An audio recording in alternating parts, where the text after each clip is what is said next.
going to talk about is the things that hold up our organic farm, the legs that our organic farm stands on, if you will.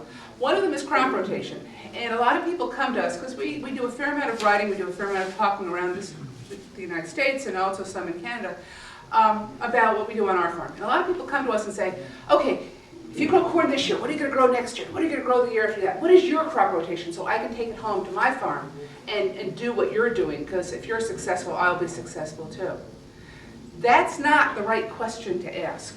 The right question to ask is a series of economic, agronomic, and internal infrastructure type questions that to make your crop rotation fit your farming situation. And every farm is an ecosystem. Every farm is an ecosystem, and every farm, community, region has its own opportunities, its own infrastructure, its own unique situations where certain crops are going to be benefited and certain crops are not.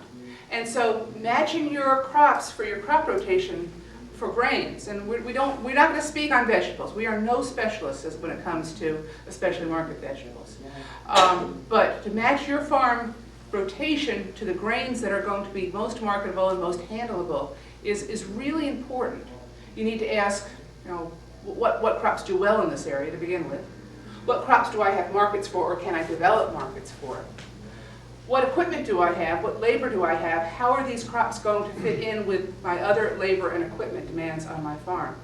And what's going to make me a long-term sustainable income over many years, so that you don't get a big bubble one year and then get smaller amounts the next year because you've grown all your good rotational crops one year and your lesser quality ones the following year.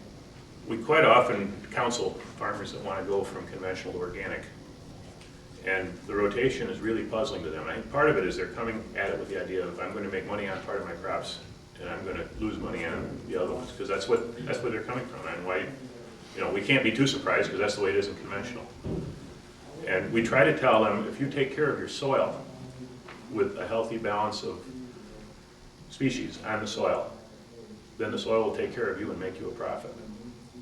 And while that has not been true when we were conventional farmers, it's certain we have found it to be very true in organic.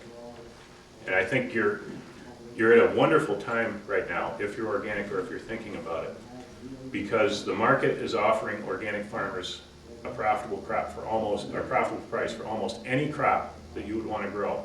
The demand is that strong.